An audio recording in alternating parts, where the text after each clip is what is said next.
What's up guys, it's SoloRenektonOnly and I am back on Jeremy's channel with another video. Jeremy was nice enough to ask me back to bring you guys the best 10 champions for patch 6.10. A little about me for those who don't know who I am. I am SoloRenektonOnly, I peaked at Masters, I am a top lane and jungle main. I have my own YouTube channel where I post daily commentaries along with patch tier list, quick tips, and minion wave management guides. So let's get into it. Coming in at number 10 is Janna. Janna has it all right now. She's a strong lane support with her shield preventing damage while also increasing AD carry damage output, allowing for constant winning trades. Janna offers plenty of CC, peel, and even helps speed up a mobile AD carries with her passive. During lane, Janna can poke out melee supports with ease by simply shielding herself for the increased damage before auto-attacking. Janna's only weakness in lane is against extreme aggression, but worst case scenario, you just play passive with your ADC and end lane down 10 to 15 CS and move on to the mid game. In mid-game and late-game teamfights, Janna is amazing. There are not too many champions in the game that have large-scale disengage abilities. When timed correctly, Janna's ultimate can knock away enemy divers and heal your team back up, leading to an easy teamfight victory. Janna's Q during teamfights is often overlooked, but a fully channeled Q hitting a couple people in a teamfight is absolutely massive. Janna's job during a teamfight is to peel for her most important carry and disrupt the enemy's engage with Q and R. Janna will be the only support to make this list, and if you are looking for more supports to play, I would suggest Alistar if you want to be tanky and be an engaged tool for your team, or if you just want another range support, you should try out Soraka. And coming in at the number 9 spot is Graves Jungle. Ever since his rework, Graves has been an absolute monster. Graves has seen a number of nerfs, and went from being played in every role except support, to mainly being played in jungle with a little bit of action in the top lane and ADC role. Graves' kit fits perfectly in the jungle. His buckshot allows him to kite jungle camps so he can stay high HP, allowing him to gank or invade with nearly full health. This is something most junglers won't be able to match. The jungle itself is full of tight corners and walls, allowing Graves to constantly proc the second part of his Q quickly for that extra burst of damage. Graves' early game damage is insane, making his ganks and jungle invades extremely powerful. When ganking with Graves, it's best to look for pushed up waves where you can come from behind since Graves' dash is short range, or you can try looking for lanes that have some sort of CC where your team can buy you some time to run up close and get all of your damage off. Graves' core item is Skirmisher's Saber. This allows Graves a lot more dueling potential by reducing the incoming enemy damage by 20% for a few seconds. In the mid game, Graves' jungle should be using his early advantage to continue pressuring objectives and looking for fights in narrow chokes like the paths into Dragon and Baron. During teamfights, Graves often hits front line and kites back with his team until he sees an opening. If the enemy AD carry or AP carry get too close to Graves, just dash or flash in, auto Q R, and you will insta-kill them. Having survived all the nerfs, I feel like Graves has found his place as a powerful early game jungler with strong scaling. Coming in at number 8 is Ezreal. Blue build Ezreal has been getting a ton of play recently because he is a very self-reliant ADC and doesn't need constant peels in teamfights to do his job.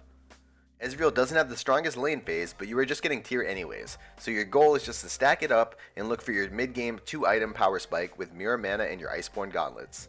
With the recent QSS nerfs, it's more important than ever for your ADC to be mobile and fend off people for themselves, and Ezreal is absolutely perfect for this.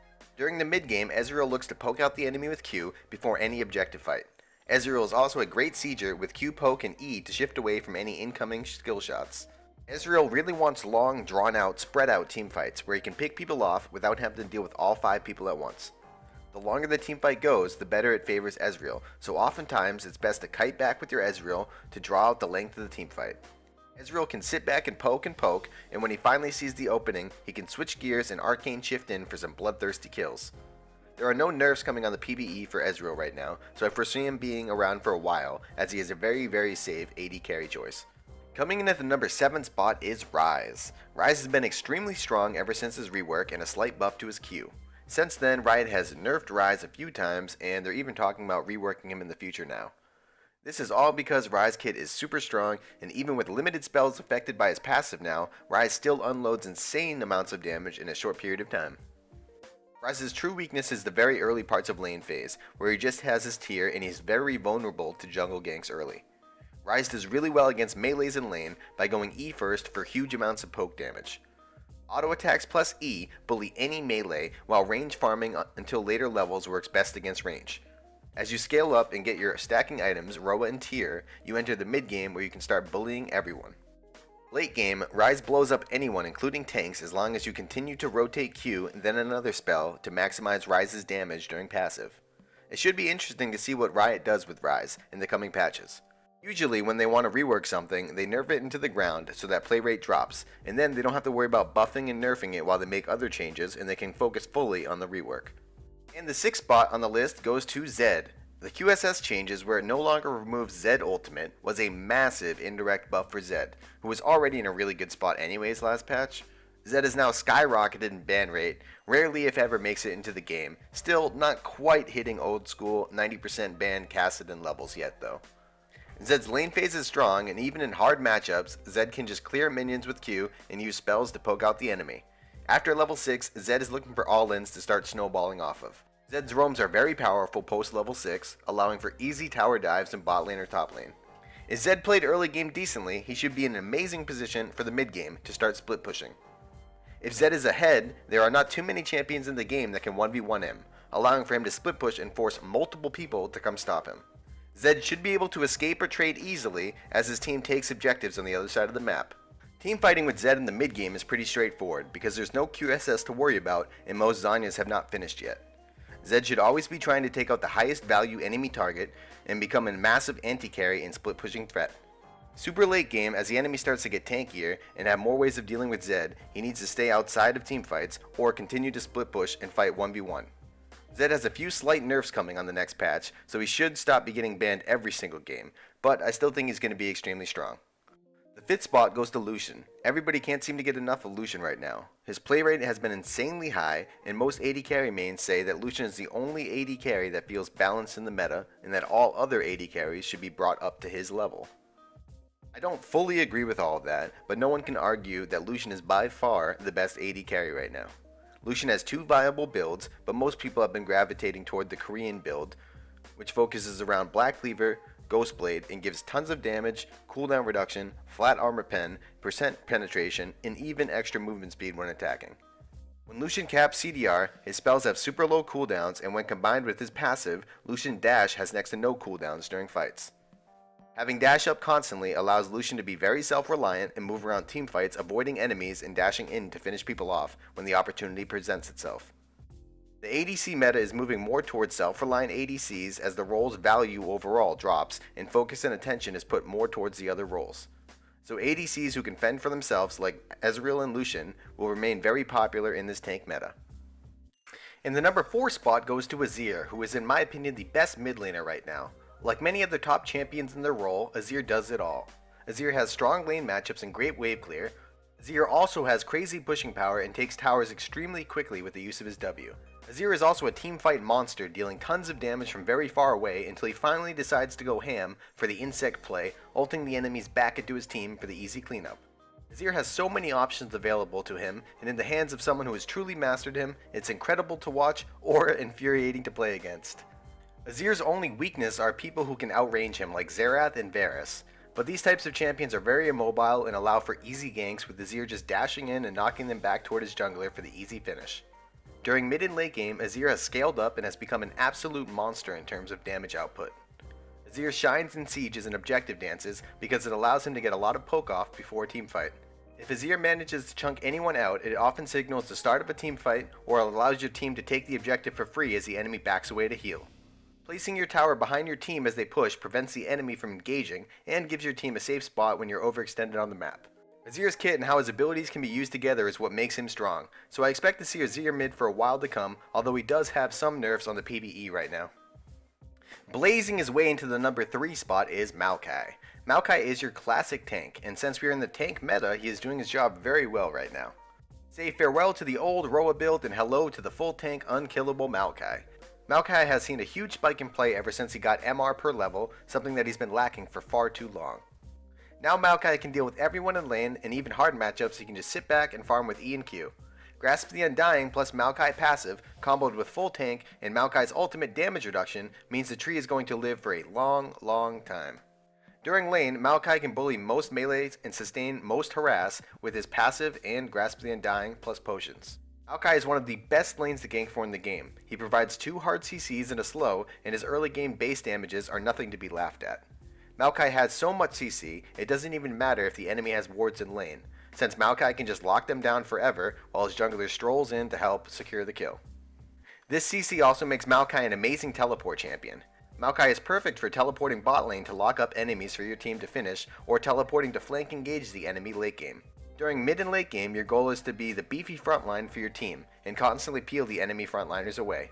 If you are fed or you have other divers, however, you should dive the enemy backline instead and use your presence to zone the enemy damage dealers away, while your team focuses the enemy frontline before joining up with you.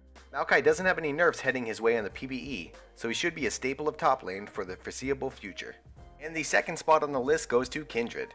Kindred has been one of the top junglers for a while now, and it's pretty obvious why. Her early game pressure is insane, and she scales super hard into late game, and she always is useful in team fights for their ultimate and high damages. Kindred is similar to Graves as she can clear the jungle while maintaining high health due to kiting and her kit's built-in sustain. Once Kindred clears the jungle and has red buff, she's a ganking god. When Kindred gets red buff on you, there's absolutely no escaping.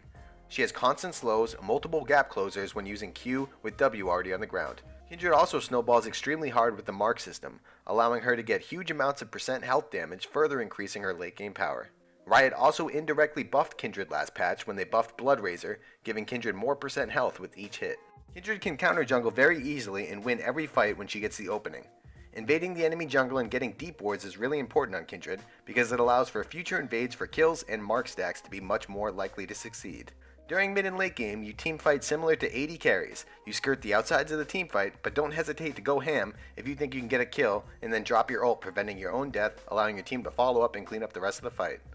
Kindred's ultimate can be game changing, so just make sure to use it at the right time and don't save enemies too often. Kindred gets a ton of attack speed in her normal build, so she is a really powerful tower taker, but she truly shines taking Baron and Dragon with her high percent health damages. Kindred is seeing some nerfs on the PvE, but her kit is so strong it's hard to see her falling off too far.